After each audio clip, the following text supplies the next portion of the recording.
Bonjour et bienvenue dans votre revue de presse de ce mercredi 19 août 2020. Le coup d'État intervenu mardi au Mali après des semaines de protestation contre le président Ibrahim Boubacar Keïta est le principal sujet des quotidiens reçus ce mercredi. Les militaires ont pris le pouvoir au Mali mardi et poussé à la démission le président Ibrahim Boubacar Keïta.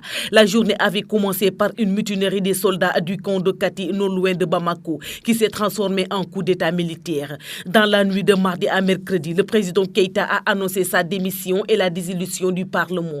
Les putschistes ont dit vouloir mettre en place une transition politique civile devant conduire à des élections générales dans un délai raisonnable. Vox Populi fait état du retour des coups d'État au Mali après des semaines de protestation contre le président. L'armée le dépose, Ibeka démissionne, affiche en une le journal, soulignant que la communauté internationale condamne le putsch alors que le mouvement du 5 juin opposition salue la chute d'Ibeka qui est détenu au camp de Kati avec son premier ministre et son fils Karim Keïta.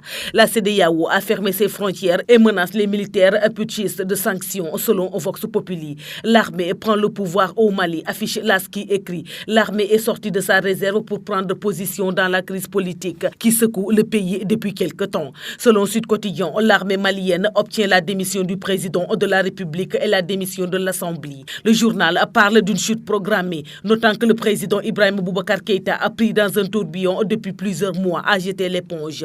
Pour Tribune, la révolution populaire importe Ibrahim Boubacar Keïta. Les militaires renversent un pouvoir contesté. Les populations jubilent, fait part à la publication.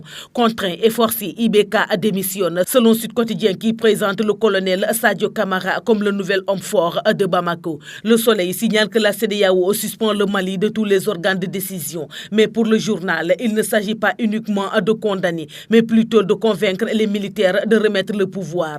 Quoi qu'on puisse reprocher à Ibeka, à part les incidents des premiers jours, il a toujours laissé les populations manifester quand elles le désiraient. Le quotidien Enquête craint un saut vers l'inconnu. Face à cette situation confuse et pleine d'incertitudes, une multitude de questions se posent sur l'avenir même du Mali, estime le journal. Avec le coup de force à Bamako et la garde à vue de l'ancien président mauritanien Abdoul Aziz, Walfadjiri voit de gros nuages sur l'Afrique de l'Ouest.